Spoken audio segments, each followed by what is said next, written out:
नमस्कार। वक्त हो गया है आपके पसंदीदा शो यानी जवाब तो चाहिए का। आपके साथ मैं हूं विकास ब्रजेश सक्सेना। आज जवाब तो चाहिए में हम बात करेंगे संभल, अजमेर और बदायूं की। ये वो तीन शहर हैं जो आज चिल्ला चिल्ला कर ये कह रहे हैं कि अतीत में हिंदुओं के साथ कितना बड़ा धोखा हुआ था। जिन हिंदुओं को आज भी गंगा जमुनी तहजीब के नाम पर ठगा जा रहा है। अजमेर की दरगाह और संभल जामा मस्जिद अभी कटघरे में ही थे कि अब बदायूं से भी जामा मस्जिद के ऐतिहासिक फर्जीवाड़े की सच्चाई हिंदू द्रोहियों के सामने आ खड़ी हुई है।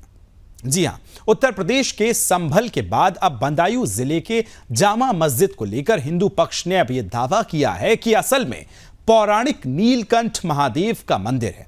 इसको लेकर हिंदू पक्ष ने जिला अदालत में याचिका दायर कर दी है, जिसकी अगली सुनवाई मंगलवार यानी 3 दिसंबर को होगी।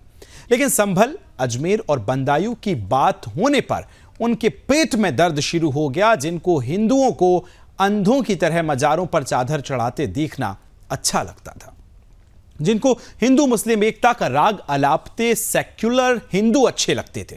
वहीं अब जब हिंदू एक होकर अपने सांस्कृतिक और ऐतिहासिक धरोहरों के साथ हुई बर्बरता पर न्याय मांग रहा है, तो आज वो गैंग हिंदू एकता से बेचैन हो गया है। दर्शकों, हम जिस गैंग की बात कर रहे हैं उसमें सिर्फ और सिर्फ जिहादी और हिंदू द्रोही ही नहीं है, बल्कि इसमें कांग्रेस, पीडीपी, एआईएमआईएम और सपा जैसी उन तमाम पार्टियों के नेता भी शामिल हैं जो अपने चंद मुस्लिम वोटर्स को खुश करने के लिए हिंदुओं को छल रहे हैं। क्योंकि आज जब अजमेर दरगाह पर सवाल उठने लगे हैं, आज जब संभल और बदायूं की जामा मस्जिद की पोल खुल रही है, तो इस पर ना सिर्फ मुसलमान बेचैन हैं, बल्कि हिंदुओं की इस एकता ने तुष्टीकरण की राजनीति करने वाले उन तमाम नेताओं को भी बेचैन कर दिया है। ऐसे में सवाल यह है कि क्या इस देश का विपक्ष सिर्फ हिंदू विरोधी राजनीति करेगा? क्या इस देश का हिंदू अपने खोए हुए धरोहरों के लिए आवाज नहीं उठा सकेगा? कि आखिर कब इस देश के गुमनाम एक मंदिर को इंसाफ मिलेगा? ये बड़े सवाल हैं। करेंगे आज इसी पर चर्चा, लेकिन उससे पहले इन्हीं मुद्दों पर आप सभी जरूरी प्रतिक्रियाएं सुनिए, उसके बाद चर्चा की शुरुआत करते हैं। हिंदुस्तान के सूफी विचारक बादशाह शमसुद्दीन अल्तमश जब बदायूं आए तो उन्होंने यहाँ पर अल्लाह की इबादत के लिए एक मस्जिद तामीर करने का फैसला लिया और उन्होंने 1223 ईस्वी में जामा मस्जिद तामीर की और उसका शमसी जामा मस्जिद नाम रखा गया।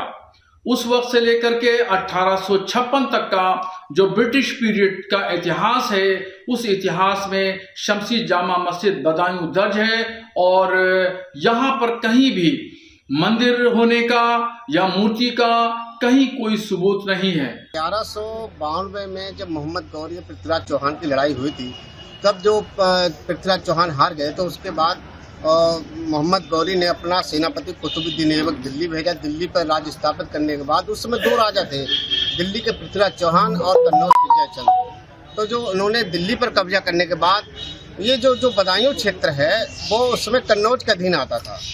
तो उस समय जो कन्नौज का अधीन आता था तो सीधे सबसे पहले कुतुबुद्दीन ऐबक जो लुटेरा था वो सीधे वो दिल्ली पहुंचा। दिल्ली पे उसने कब्जा करने के बाद उसके बाद उसने कन्नौज जयचंद को उन्होंने मारा। जयचंद के बाद वो सीधे बदायूं आया।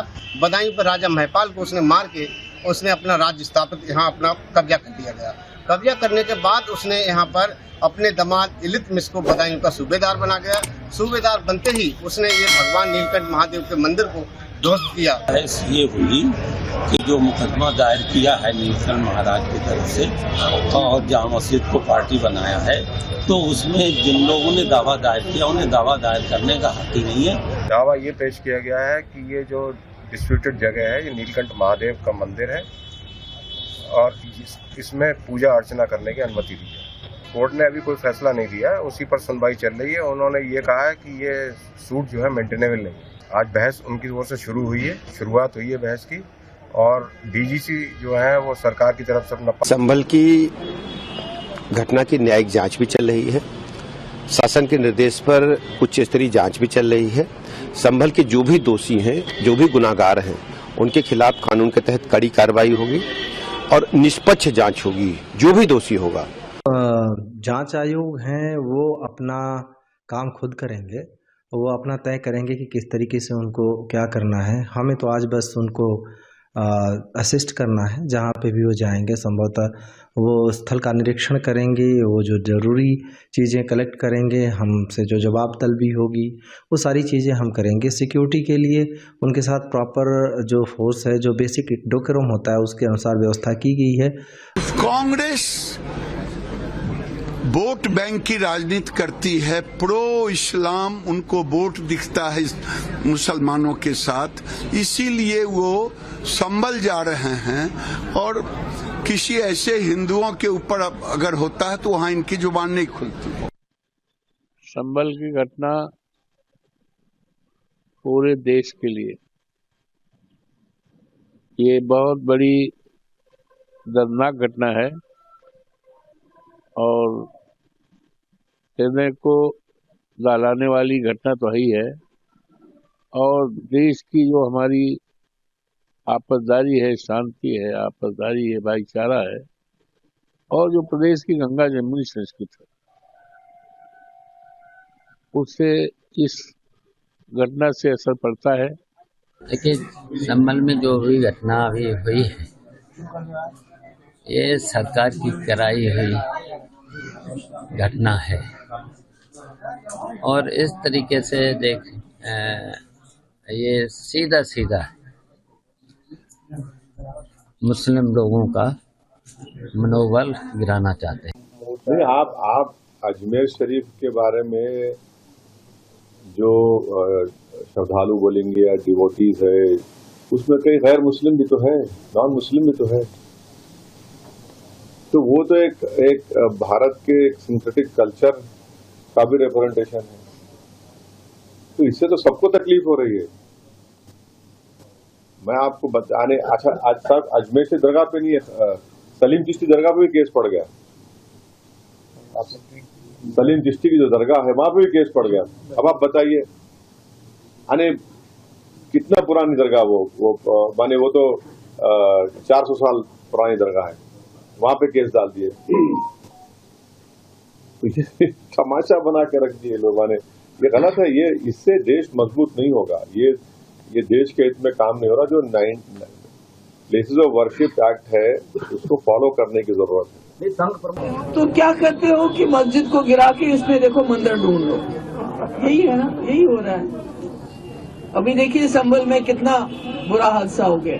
वो बेचारे, उनका कोई लेना देना नहीं, कोई दुकान पे काम करता था, कोई रेडी पे काम करता था, मार दिया, गोली मार दी, तो कौन बात करेगा? आप बात करोगे तो उल्टा आपको ही जेल में डाल दोगे, जैसे उमर खालिद 4 साल से जेल में है। तो आजकल सुनवाई कहीं कोई नहीं हो रही है। अब देखिए अजमेर शरीफ दरगाह 800 साल पुरानी, जहाँ हिंदू मुस्लिम सिख सब जाते हैं, और वो हमारे भाईचारे की, गंगा जमुना तहजीब की निशानी है। अगर कहीं निशानी ढूंढनी हो तो वो अजमेर शरीफ जाके देखना चाहिए कि हमारी हिंदू बहनें, हमारी बच्चियां, हमारी माएँ कैसे वहाँ अपना सर झुकाती हैं, मन्नतें मांगती हैं। और दूसरी तरफ से मुसलमान होते हैं, तीसरी तरफ से हमारे सरदार भाई होते हैं। तो ये इससे बड़ी मिसाल कोई नहीं हो सकती हमारे मुल्क में। उसके पीछे भी पड़ गए कि उसको भी खोदो, उसके नीचे भी देखो शायद मंदिर निकला है। हमारा मुल्क भी हमसाया मुल्क जैसा बन जाए। अभी देखिए बांग्लादेश में बहुत बुरा है। महबूबा मुफ्ती का बांग्लादेश के साथ जो कंपैरिजन वाला विवादास्पद बयान दिया है, ये बहुत ही दुर्भाग्यपूर्ण है, निंदनीय है। सारी दुनिया ने देखा है कि किस प्रकार बांग्लादेश के अंदर मानवाधिकारों का हनन हो रहा है। बांग्लादेश के अंदर इस वक्त अल्पसंख्यक समुदाय को चुन चुन कर निशाना बनाया जा रहा है। घरों के अंदर घुसकर उपद्रवी बांग्लादेश के अंदर महिलाओं को और बेटियों को अपमानित कर रहे हैं। अलग अलग रिएक्शन सुने उसके बाद, लेकिन जिस तरह से सियासत इस पर तेज है, संभल से लेकर बदायूं तक और बदायूं से लेकर अजमेर तक, आज इसी पर करेंगे चर्चा। सभी मेहमान मेरे साथ जुड़ गए। बीजेपी से हरगोविंद अरोड़ा साहब मेरे साथ जुड़ रहे हैं, कांग्रेस पार्टी से पंडित राज शर्मा जी मेरे साथ जुड़ रहे हैं, हिंदू धर्मगुरु अजय गौतम साहब मेरे साथ जुड़ रहे हैं और साथ ही मुस्लिम स्कॉलर डॉक्टर मुमताज आलम साहब रिजवी साहब जुड़ रहे हैं। बहुत बहुत स्वागत है सभी का। चर्चा की शुरुआत सबसे पहले अजय गौतम साहब आपके साथ में इसलिए करना चाहता हूं क्योंकि जब प्रतिक्रियाएं सुनवाई तो असदुद्दीन ओवैसी साहब को आप सुन रहे होंगे, वो कह रहे हैं कि संभल से ये आपने मजाक शुरू किया और अब आप पहुंच गए हैं बदायूं तक। उन्होंने मजाक इसको करार दिया है, हालांकि कतई ऐसी चीज़ों को नहीं देना चाहिए क्योंकि बदायूं से तो ठीक है, अभी तो वहाँ उस पर पिटीशन दायर की है, लेकिन संभल में ये जो हादसे हुए हैं और इस हादसे से, इस हिंसा से उपजे दर्द के निशान कई शक्लों में मौत की तक चुकान के देना पड़े हैं। लेकिन क्या आपको लगता है, ओबीसी साहब कह रहे हैं कि मजाक बना दिया है आप लोगों ने?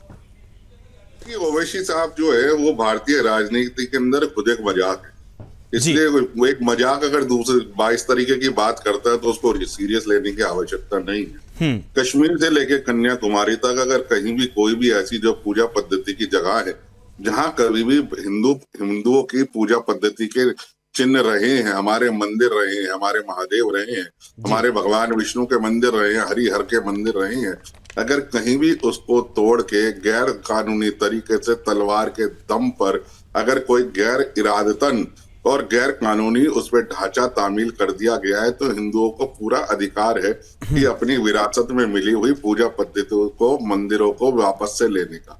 ये ठीक बिल्कुल उसी तरीके से है जैसे सपोज करिए मेरा जो एक इनहेरेंट राइट है, जो मेरा पुश्तैनी अधिकार है, जो मेरी विरासत है, मैं उसको क्यों खो दूं? मैं उस अपनी विरासत को क्यों छोड़ दूं? जो मेरी पहचान रही है सदियों से, जिन मंदिरों को बनाने में मेरे पूर्वजों ने अपना धन, अपना बल, अपना श्रम और अपनी जान दांव पर लगाई है, आज कोई कहे कि मैं उसे छोड़ दूं और जाके जो है चुप करके घर में बैठ जाऊं, तो ये मजाक ओवैसी के लिए हो सकता है, सनातनियों के लिए नहीं है। मजाक अगर किसी ने समझना है तो 15 मिनट जुमले वाली बात समझिए, वो मजाक था। जब 15 मिनट की बात करते हैं और कोर्ट में जाकर बोलते हैं मेरे पे तो जिन्नात आ गया था, मैंने तो ऐसा कुछ कहा ही नहीं है, और जाके कोर्ट में मुकरने वाले वो खुद मजाक है। हम अपनी पूजा पद्धति को, अपनी विरासत को, अपनी संस्कृति को, अपनी नेशनल हेरिटेज को वापस लेके रहेंगे। ये मेरा धार्मिक और कानूनी। चलिए लौटूंगा गौतम साहब। रिजवी साहब आपके पास आ रहा हूं, क्या आपको भी लगता है कि ये मजाक की चीजें जिस तरह से ओवैसी साहब कह रहे थे और बड़े हास्यास्पद तरीके से वो कह रहे थे, लेकिन गौतम साहब कह रहे हैं कि जहां जहां आप चलिए, अयोध्या से ये सिलसिला शुरू हुआ है और अब जिस तरह से संभल की बात हो रही है, वो हरिहर मंदिर होने का दावा कह रहे हैं कि वो कह रहे हैं कि जब तलवारों के दम पे बनाई गई हैं तो वापस तो लेंगे। कि रिजवी साहब को भी ये मजाक लगता है?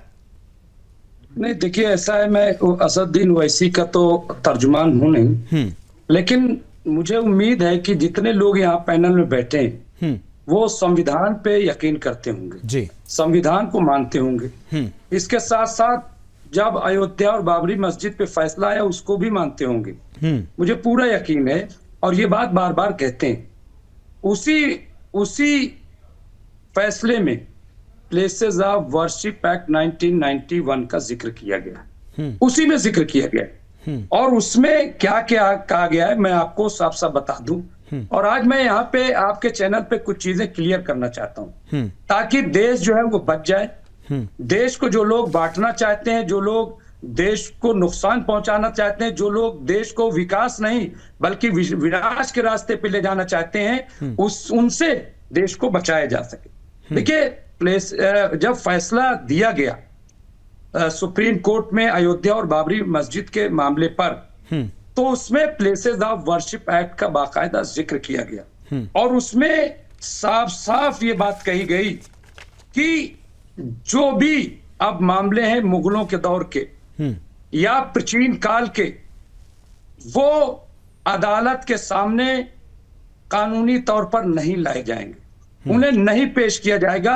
ये फैसले में साफ साफ कहा गया है, और कहा गया है कानून और अदालत का इस्तेमाल पुराने अत्याचारों को समाप्त करने के लिए नहीं किया जा सकता। इसके साथ साथ उसी में, और ये आपको मैं बता दूं, जो अयोध्या बाबरी मस्जिद के मामले में फैसला आया है वो 5 रुकनी यानी 5 जजों की बेंच का, जिसको हम कहते हैं कॉन्स्टिट्यूशनल बेंच, आईनी बेंच का फैसला है। और इसलिए उसमें बात जो कही गई है वो बहुत इंपॉर्टेंट है। रिजवी साहब, आपने कहा कि ये मैं बात उन लोगों के लिए कहना चाहता हूं जो इस देश का माहौल बिगाड़ रहे हैं, तो मैं इसी से यहीं से क्लियर करता चलता हूं कि वो कौन लोग हैं जो देश का माहौल बिगाड़ने की कोशिश कर रहे हैं। अब मेरी चर्चा संभल से शुरू है, तो एक और एड ऑन में कर रहा हूं, फिर आप अपनी पूरी बात रखिएगा। संभल में देखिए, सबसे पहले यह कि कोर्ट किस लिए है। अगर किसी को किसी बात से आपत्ति है, वो अपनी पिटीशन दायर करता है, कोर्ट में पहुंचता है, पहली चीज। दूसरी, संभल में जिस तरह की चीजें होती हैं, आपने कहा संवैधानिक तरीके से आगे बढ़े। एक पक्ष है जो संवैधानिक तरीके से कोर्ट गया है, कोर्ट का आदेश हुआ, सर्वेक्षण करने टीम पहुंची। दूसरा वर्ग है जिसने उन पर पत्थर चलाए। तो संवैधानिक कोर्ट जाने वाला है या पत्थर चलाने वाला है? रिजवान साहब या रिजवी साहब किसके साथ खड़े?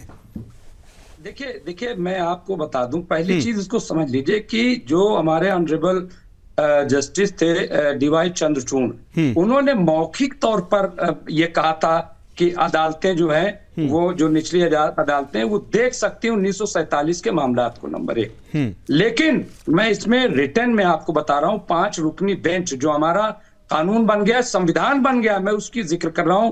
और ये पहले मामला 1877 में बाकायदा मुरादाबाद की अदालत में जनाब पेश किया जा चुका है। और ये मोहम्मद अफजल यार वर्सेस छेदी सिंह, और खुद जज, जब ये मामला जज के पास पहुंचा उस वक्त तो खुद जज गए वहां पे, 1 मिनट, जज गए और उन्होंने जाकर के देखा। लेकिन चंदौसी की जो अदालत है, वहां के जो जज, उन्होंने तो मामला भी ठीक से नहीं देखा, उन्होंने ये भी सहमत नहीं तो रिजवी साहब फिर उसका समर्थन कर रहे हैं कि अगर कोई जज कहते हैं कि सर्वेक्षण होना चाहिए, तो जो पत्थर चला रहे हैं उसका समर्थन कर रहे हैं क्या रिजवी साहब? नहीं, हम नहीं कर रहे हैं, हम नहीं कर रहे हैं, लेकिन हम बिल्कुल नहीं कर रहे हैं। रिजवी साहब, आप जो बात कह रहे हैं वो ठीक होगी, लेकिन वो वर्ग मानना ही नहीं चाहता है। वो वकीलों की टीम, वो सर्वेक्षण करने वाली टीम संभल पहुंचती है तो उन पर पत्थर चलते हैं। उनको कैसे रिजवी साहब ये ज्ञान देंगे? वो तो तैयार ही नहीं है मानने। नहीं, मैं बिल्कुल मैं किसी ज्ञान, ठीक है, चलिए ओपनिंग कमेंट में पहले ले लेता हूं। हरगोविंद अरोड़ा साहब, कितना इत्तेफाक रखते हैं जो रिजवी साहब बात कह रहे हैं और जो मैंने काउंटर किया कि एक तरफ पक्ष है जो कोर्ट में जा रहा है, अपनी बात रख रहा है, और दूसरी तरफ पक्ष है जो पत्थर से बात कर रहा है? हरगोविंद जी। वंदे मातरम जी। देखिए, रिजवी साहब की बात से मैं इत्तेफाक तब रखता कि वो उनका कहना और करना यदि एक होता। रिजवी साहब ने कहा कि संविधान के अनुसार देश चलेगा, हमें न्यायालय के आदेश का सम्मान करना चाहिए। तो जब राम जन्मभूमि मंदिर के लिए अदालत का निर्णय आया तो क्यों इतना विलाप हुआ, क्यों इतनी छातियां पीटी गई? और संभल को मैं कह रहा हूं, संभल जाओ देशद्रोहियों के बहकावे। भाई साहब, मैं आपके बीच में बोला 1 बाय 1। देखिए, आप जब बोल रहे थे ना अरोड़ा साहब बोले ना अभी पंडित राज शर्मा तो बोले ही नहीं। भाई साहब, ये सारा जहां जानता है कि अंत तक पूरे एड़ी चोटी के जोर लगाए गए, कितना विलाप हुआ, कितने मातम मनाए गए, घरों की बत्तियां बुझाई गई, एड़ी चोटी का जोर नहीं लगाया गया, किसी ने प्रोटेस्ट नहीं किया। लेकिन ऐसे तो सुन पाएंगे ना, कहते हैं कि ये फैसला या आप की बुनियाद पे था। यही तो विडंबना है इस देश की कि आप सच सुनना नहीं चाहते। अरे रिजवी साहब, अभी तो ओपनिंग कमेंट है, अभी तो ओपनिंग कमेंट तो ले लेने दीजिए। बोलिए अरोड़ा साहब। देखिए, जहां खुदा है वहां भगवान है, जहां जहां खुदा है वहां भगवान है, और जहां भी नहीं खुदा है ना वहां भी भगवान है। सर्वे भवन्तु सुखिना, सर्वे हो लेने दीजिए, दूध का दूध और पानी का पानी हो जाएगा। और नहीं, सवाल तो यही है कि आप कह रहे हैं सर्वे हो लेने दीजिए, लेकिन पंडित राज शर्मा जी, सर्वे करने अगर टीम पहुंचेगी और उस पर पत्थर चलेंगे, एसपी घायल हो जाएंगे, एसपी के सर में पत्थर लगेंगे, चप्पल फेंकी जाएंगी, तो कैसे सर्वे होगा? राज शर्मा जी। जब बांग्लादेश में धार्मिक, अरोड़ा साहब, आप ओपनिंग कमेंट ले लेता हूं, राज शर्मा जी को बोलने दीजिए जी। अगर हरवीर गोविंद सिंह, आप सुन, ये बहुत देश को दशा और दिशा सुधारने वाली डिबेट है जी। इस पे एक दूसरे, मैं 4 बात कहता हूं। मैं हरवीर जो बीजेपी के प्रवक्ता है अरोड़ा जी, मैं इनकी बात को सीरियस नहीं लेता हूं, ये मेरी बात को भी सीरियस ना ले, और मैं मुस्लिम स्कॉलर की भी बात को सीरियस नहीं लेता हूं। लेकिन मैं गौतम साहब की, अजय गौतम साहब, क्योंकि ये धर्म गुरु हैं, मैं पंडित राज शर्मा हूं, ये धर्म गुरु हैं जी। आपने कहा कांग्रेस ऐसे करती है, ये करती है, ओवैसी बोलता है। क्या आप आज इस चैनल से, सुदर्शन चैनल को करोड़ों लोग देख रहे, आप भारतीय जनता पार्टी को ये कहोगे ओवैसी को जेल में डाल दो? और एक और बात, अगर ओवैसी को जेल नहीं डालते हो, बिल्कुल कहूंगा, उतनी बिल्कुल कड़वी कहूंगा। बात, एक मिनट, उतनी कड़वी बात मैं भी कहता हूं, मेरी पुरखों को जो मर गए उनकी हड्डियां भी जेल में डाल दोगे आप। अब आ जाइए दूसरी बात, हमें आज जो हमारे देश को विश्व गुरु बनाने के लिए जो तथाकथित बीजेपी के नेता बात करते, देश विश्व गुरु कैसे बनेगा? देश विश्व गुरु जब बनेगा जब उत्तर प्रदेश में 27,000 विश्वविद्यालय बेसिक शिक्षा जो विद्यालय हैं उनको बंद नहीं करोगे और 900 दुकानें शराब की नहीं खोलोगे। तीसरी बात मैं पॉइंट टू पॉइंट करूंगा, अभी अरोड़ा जी बोल रहे थे, आपने भी बोला था विकास भाई मुझे अच्छा नहीं लगा, आपने कहा था ये नहीं कि कांग्रेस विरोधी करती है, ये करती है। मैं आपसे पूछना चाहता हूं, जिस दिन मेरी बेटी गैर समुदाय से शादी कर लेगी, गोली मारने की क्षमता है क्या भारतीय जनता पार्टी के गौतम साहब या अरोड़ा जी? मुझे यह बताएंगे जो मुस्लिम, मैं कहता हूं मेरे धर्म में शादी होगी, मैं ब्राह्मण हूं, मेरी बेटी मेरे ब्राह्मण में होगी। मैं यहां नेता गिनाना नहीं चाहता हूं जिनकी लड़कियों ने मुस्लिम दामाद चुन लिए, दामाद पति चुन लिए, उसके बाद वो नहीं बोल रहे। बड़ी बड़ी पार्टियां होती है तब नहीं बोलते हो आप, तब आपकी नाक और आंख और मुंह बंद हो जाता है। क्या कहोगे गौतम साहब? अरोड़ा साहब मत कहना, एक मिनट आपने उनसे जवाब दिया, शायद वो कुछ कहना चाह रहे हैं, वो जल्दी से मेरी बात सुन लेना जी। मैं ब्राह्मण हूं, शास्त्रार्थ कर लूंगा आपके संग, प्लीज धर्म गुरु हो, मैं आपका सम्मान खोने नहीं दूंगा। चर्चा संभल पे, बोलिए गौतम साहब। हाँ, संभल के लिए, संभल में आप कहेंगे कि नहीं, एक मिनट, संभल पे क्या प्रशासन की चूक नहीं हुई? अच्छा, एक और बात है, क्या हुआ?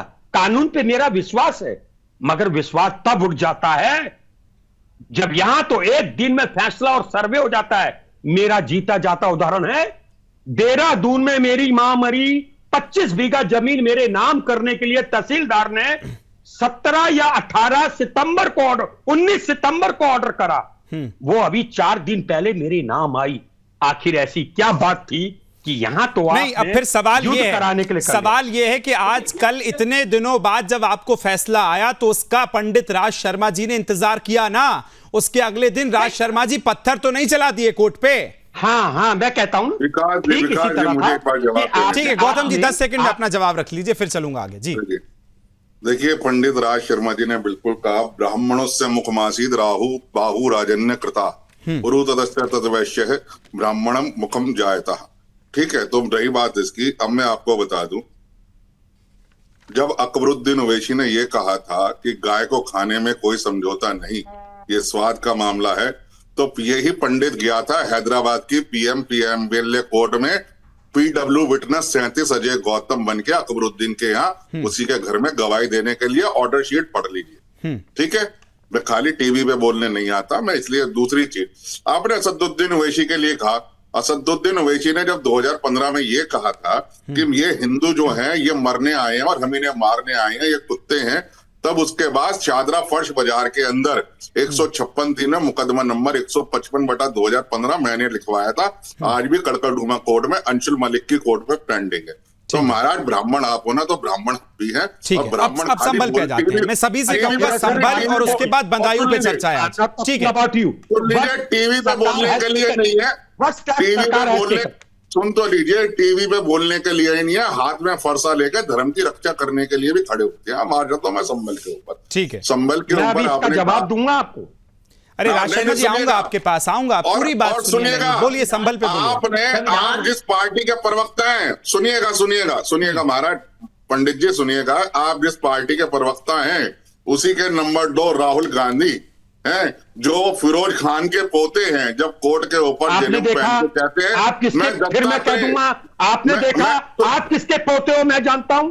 अरे सुन तो लीजिए ना, सुन तो लीजिए, गलत बात है, गलत बात है। आप उंगली उठाओगे सही है, आप उंगली उठाओगे सही है, काउंटर आएगा तो बिल्कुल आ जाओगे, आप जानते हैं, काउंटर आएगा तो बिल्कुल आ जाओगे। अपने दादा का नाम बताओ, आप अपने मेरे 7 पीढ़ी का नाम बताया मुझे, आज मैं आपका नाम पूछूंगा तो दिक्कत में आ जाओगे। नहीं, दत्तात्रेय ब्राह्मण बना तब आपको तकलीफ नहीं होगी। आपने राहुल जी की बात करी, अरे सुन लो ना भाई, नहीं सर, मैं आप दोनों से कहूंगा, पंडित राज शर्मा जी आपसे भी और अजय गौतम साहब आपसे भी, आज मेरी ना डिबेट, एक बार फुल विंडो खोल दीजिए। मैं आप दोनों से ये कहना चाहता हूं कि आज की मेरी डिबेट ना राहुल गांधी के ऊपर है और ना मेरी आज की डिबेट असदुद्दीन ओवैसी के ऊपर है। सवाल इतना सा है कि जो संभल में हिंसा के उपजे दर्द के निशान हैं उसे प्लीज इस तरह से मत बांटिए। सर, सुदर्शन उन तमाम चीजों को दिखाता है जो संभल में हुए। आज इसी सेंसिटिव टॉपिक पे चर्चा करने के लिए उठाया हूं। मैं किसी की कुंडली जांचने नहीं बैठा हूं। पंडित राज शर्मा जी आपसे भी कह रहा हूं और आपसे भी अजय गौतम साहब कह रहा हूं। हरगोविंद जी बहुत जल्दी से बोलिए, अभी जिस तरह से संभल पे जो हुआ और उसके बाद कहा कि संवैधानिक चीजें हैं, तो फिर पत्थर जो चले उसके बाद जो चीजें हो रही हैं फिर वो क्या है? देखिए, यदि किसी राजनीतिक दल की नीतियों पर या उसके काम पर विश्वास नहीं है तो देश की न्यायपालिका पर और न्याय व्यवस्था पे तो भरोसा होना चाहिए, क्योंकि जिस लोकतांत्रिक देश में रह रहे हैं अंतिम व्यक्ति को भी अपनी बात रखने का पूरा अधिकार है। और यदि कानून और न्याय व्यवस्था अपने ढंग से, यदि आप उसके परिणाम तो आने दीजिए।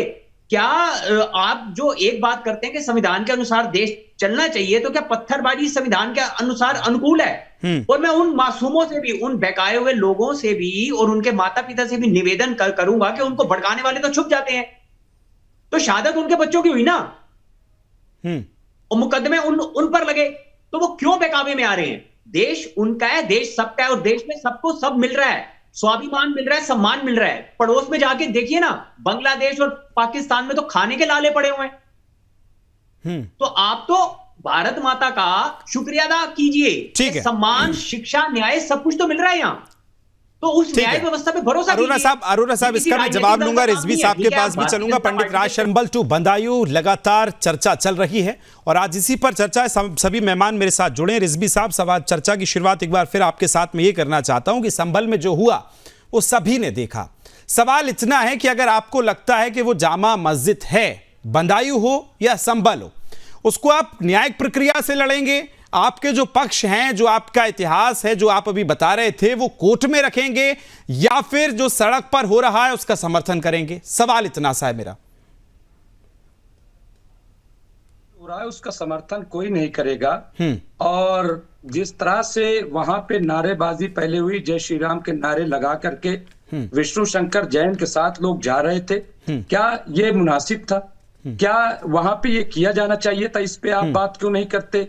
क्यों, क्या इस पे? और दूसरी बात ये कि अभी बहराइच में जब हुआ, वहां पर भी हमने देखा पुलिस की चूक। एक हमारा भाई वहां पे मार दिया गया और बाद में लोग पकड़े गए। मैं कह रहा हूं कि उसी वक्त गोली क्यों नहीं मारी गई? उसी वक्त जिन लोगों ने हमारे एक भाई को गोली मारी या वहां पे उसको लिंच किया, उसी वक्त क्या पुलिस नहीं थी?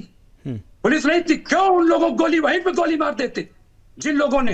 लेकिन वहां तो गोली नहीं चलाई आपने, वहां गोली नहीं चलाई। यहां ऐसा क्या हो गया? और फिर पहले दिन आप गए जब सर्वे के लिए, सब कुछ ठीक था, कोई ऐसी बात नहीं थी। ये फिर जब गए तो, और अगर आपको पता था, अभी तो भाजपा के एक साथी कह रहे थे, कल मैं एक चैनल पे बैठा था कि साहब 20 ट्रक पत्थर आए। सवाल ये है कि 20 ट्रक पत्थर आए तो आप लोग कर क्या रहे थे? हमारी पुलिस विभाग है या जो खुफिया विभाग है, क्या उसको पता नहीं चला कि यहाँ क्या होने जा रहा है? किस लिए होती है इंटेलिजेंस? किस लिए होता है ये खुफिया विभाग? हटा दीजिए, बंद कर दीजिए इसको फिर, या तो सब होता रहेगा। मैं कभी भी, अजय गौतम साहब वो कह रहे हैं कि अगर अगली बार से अगर सर्वेक्षण टीम पहुंचती है तो पुलिस को पहले से तैयार होकर जाना चाहिए कि घरों के ऊपर छत पे पत्थर मिल सकते हैं। एक पैगाम देना चाहता हूं, एक मिनट। मैं आपके चैनल से तमाम भाइयों को, चाहे वो हिंदू भाई हो चाहे मुस्लिम हो, सबको मैं एक पैगाम आपके चैनल के जरिए देना चाहता हूं कि देखिए, पत्थरबाजी से, सड़कों पे उतर के इस तरह से, और पुलिस पे पत्थर चला करके, कोई भी हो XYZ, इससे मसला कभी हल नहीं हुआ है, न होगा। नहीं, लेकिन इसके साथ फिर आप ये भी जोड़ दे रहे हैं, नहीं रिजवी साहब, आप इसके साथ ये भी जोड़ दे रहे हैं ना कि भाई जब एक बार सर्वे हो गया था तो दूसरी बार टीम क्यों पहुंची? गौतम साहब, मुमताज साहब की जो कहने की बात अलग है और प्रैक्टिकल बात अलग है।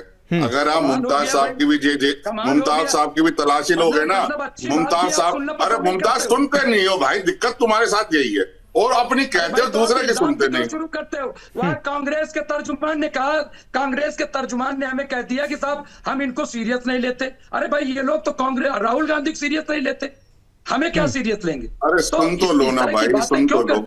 अरे सुन लो भाई, मेरी बारी है, मेरी। ठीक है गौतम साहब बोलिए, रिजवी साहब उन्हें बोलने दीजिए जी। सही बात किया कीजिए, टू द पॉइंट। देखिए, अरे हो गया भाई। मुमताज, देखो मुमताज भाई के साथ दिक्कत ये है, जो कहते हैं कहने में सुनना लगता है लेकिन प्रैक्टिकल अलग है। मुमताज साहब की तलाशी लोग हैं ना, अरे भाई सुनते नहीं हो ना, बीच में बोलने लग जाते हैं। रिजवी साहब ऐसे करेंगे तो नहीं होगा, प्लीज वन बाय वन चलने दीजिए। लिंचिंग करते हो दूसरे की, बिना बात लिंचिंग करते हो दूसरे की, बिना बात लिंचिंग करते हो दूसरे की बारी की। आपको सबने सुना, आप दूसरे को सुनने को तैयार नहीं हो। आपकी खुद की एक जेब में पत्थर और दूसरे का पेट्रोल नहीं मिलेगा, आप दूसरे को क्या नसीहत दे रहे हो? नहीं, अपनी मस्जिद को गिराने कोर्ट का डरता है, क्यों गिराया आपने? किसने गिराया? सुप्रीम कोर्ट ने लिखा, दिस इज द क्या लिखा? Criminal offence. भाई सुन लो भाई, बाबरी मस्जिद इस देश की भारत माता की छाती पे कलंक था, हमने मिटा दिया, हमें गर्व है।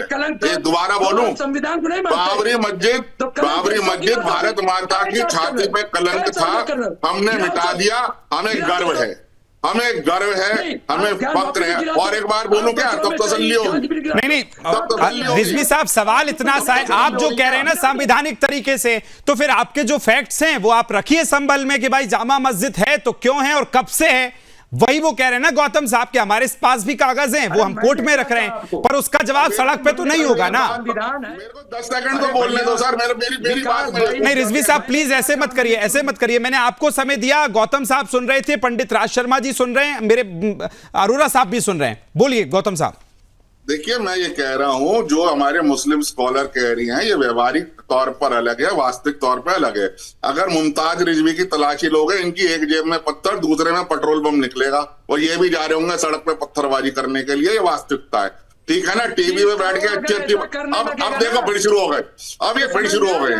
ठीक है गौतम साहब, पर्सनल नहीं, मेरे लिए आप भी मेहमान है, वो भी मेहमान है, मुद्दे पे रहते हैं, मुद्दे पे जो संभल में हुआ उस पे रहते हैं। मालूम है ना यार, मैं सुन लो भैया, सुन लो। आप तो ऐसी बातें ना करो, आप धर्म गुरु। अरे भाई मैं कह रहा हूँ, कहने की बात है, कहने को है, लेकिन आप ऐसी बातें भाई साहब, अच्छा एक बार बता दो, वहां 10 ट्रक पत्थर कौन लेकर आया, मुझे बता दीजिए। चलो मैं आपकी बात बड़ी कर लेता हूँ, मुझे ये बता दीजिए, ऐसा क्यों होता है जो भी मुसलमान एरिया होता है वो संवेदनशील क्यों हो जाता है, जहां हिंदू रहते हैं वो संवेदनशील क्यों नहीं होता? हर जगह पत्थरबाजी क्यों होती है? हर मुसलमान के घर में पत्थर रखे जाते हैं, मुझे कारण तो बता दो, क्या कारण है भाई, मैं समझना चाहता हूँ। ठीक है, चलिए मैं आप दोनों के पास लौटूंगा। पंडित राज शर्मा जी, आ रहा हूं, अरोरा साहब आपके पास आ रहा हूं। पंडित राज शर्मा जी, सवाल इतना सा है कि जिस दिन हिंसा होती है उसके अगले दिन राम गोपाल यादव का बयान सामने आता है, अखिलेश यादव का बयान सामने आता है, और वो कहते हैं कि अगर आप संडे के दिन जाएंगे तो ये तो गलत है भाई, संडे को क्यों गए, ऐसी घटनाएं हो सकती हैं। राम गोपाल यादव का मैं कोट कर रहा हूं, वो कह रहे हैं कि अगर आप बूथ लूटने की कोशिश करेंगे तो पत्थर तो चलेंगे। मतलब समाजवादी पार्टी और विपक्ष के नेता क्या पत्थर जलाने वालों के साथ खड़े हैं? देखिए विकास भाई, सबसे पहले तो बात है कि मैं राम गोपाल मिश्रा जी के बयान को एंडोर्स नहीं करूं, ठीक है ना, वो बड़े नेता है, अच्छा नहीं लगता, हमें एक सभ्यता बनाए रहनी चाहिए। बड़े नेता का बयान मैंने नाम के साथ कोट किया है राज शर्मा जी। मैं एंडोर्स नहीं करता, और मैं इत्तेफाक आपकी पार्टी करती है, आपकी पार्टी यूपी में उनके अलायंस के साथ चुनाव लड़ती है। ये आप लोग एजेंडा चलाओ, इससे कोई फर्क नहीं पड़ता है, मेरी बात का सिर्फ इतना जवाब। आपका एजेंडा जनता समझ रही है सर, मैं कोई एजेंडा नहीं सवाल रहा हूं। अरे विकास भाई, थोड़ी बोलने भी दो, या जो आपको बोलना है मुझे टेलीफोन पे बता दो, वही बोल। मैं इतना जानता हूं कि आपने अभी कोट करा था कि वहां पे क्यों गई थी वो 24 तारीख को, आपको शायद गौतम साहब को नहीं पता, वह वीडियो नहीं बनी थी। वहां प्रशासन ने कहा कि हमें वीडियो कर, प्रशासन ने बताया नहीं, लेकिन प्रशासन वीडियो बनाने गया था। अगर प्रशासन वहां के जनता के प्रतिनिधि, दोनों विधायक, एक विधायक और सांसद को बुलाते, और मैं एक बात कहना चाहता हूं, जनता का प्रतिनिधि किसी भी सरकार, किसी भी पार्टी का हो, जनता का प्रतिनिधि अगर चाहते और मौलवी लोगों को बुलाते कि भाई बताते, प्रशासन बताता भाई देखो हमें सिर्फ वीडियो बनाना है, क्योंकि फोटो पे चलते कोर्ट विश्वास नहीं करेगा, इसलिए वीडियो बनाना है। मैं दावे के संग कहता ऐसा कुछ नहीं होता, लेकिन यह कहने के बाद मैं इस बात का भी एंडोर्स नहीं करता कि जिन्होंने पत्थर चलाए उनको सजा ना मिले। मैं कहता हूं पत्थर चलाने का अधिकार किसी पे, मगर एक और बात बता दूं, यहां पे एक बात कहूंगा गौतम साहब, प्रशासन की चूक तो हुई, प्रशासन की चूक हुई, इस बात को मानिए। देखिए एक और बात, आप गौतम साहब, मैं फिर कहता हूं, हम अपनी पार्टी को कहीं पे जाके आत्मसम्मान को छोड़ के डिफेंड कर सकते हैं, अरोड़ा जी कर सकते हैं, ये स्कॉलर कर सकते हैं, आप धर्म गुरु हो, याद रखिएगा अपनी छवि ऐसी छोड़ना। ठीक है, प्रशासन की बात हो रही है तो सवाल सीधा अरोरा जी के सामने है और सभी सवाल ये कर रहे हैं कि प्रशासन को सचेत रहना चाहिए था। अरोरा साहब, देखिए, जब न्याय व्यवस्था और कार्यपालिका पर ही जो वर्ग यदि भरोसा नहीं कर सकता, विश्वास नहीं कर सकता, कैसे आया? पुलिस नहीं थी। सुन तो लीजिए बंधु, तो प्रशासन पे कैसे विश्वास कर सकेगा? ऐसी कैसे कल्पना कर सकते हैं हम? दूसरा, मनमोहन सिंह ने कहा था, डॉक्टर मनमोहन सिंह ने कहा था कि सभी संसाधनों पे पहला अधिकार केवल मुसलमानों का है। तो आबादी के अनुपात में यदि सभी संसाधन और सभी सुविधाएं देश देता है, तो क्या आबादी के अनुपात में देश के लिए शहादतें देना क्या उतना मुस्लिम समाज की ओर से हुआ? कभी आपने इस पर गौर किया? देखिए, समय मुझे बाध्य कर रहा है, लेकिन अरोरा साहब और पंडित राज शर्मा जी, मैं आपसे इतना कहूंगा कि आपने कहा कि प्रशासन को अलर्ट रहना चाहिए था, बिल्कुल रहना चाहिए और आगे भी रहना चाहिए, लेकिन सवाल इतना सा भी है कि वहां जो चीजें हुई उसके पीछे यह भी नहीं कहना चाहिए, और जो नामजद एफआईआर हुई हैं उसमें पहले दूसरे नंबर पे जिनकी एफआईआर हुई है उन्होंने पब्लिक को क्या संबोधन किया था। राज शर्मा जी, आपको यह भी सुनना चाहिए। आप सभी का बहुत बहुत धन्यवाद, थैंक यू सो मच। आज समय मेरे पास इतना ही था, कल फिर हम बैठेंगे तो इस पर लंबी विस्तृत चर्चा होगी। सवाल यही है कि पत्थर जो कोर्ट में चीजें हैं, जो विचाराधीन हैं, जो केसेस चल रहे हैं, उसके अगर न्याय सड़क पे होंगे तो सवाल तो खड़े होंगे। जवाब तो चाहिए। मैं फिलहाल इतना ही, दीजिए अनुमति, नमस्कार।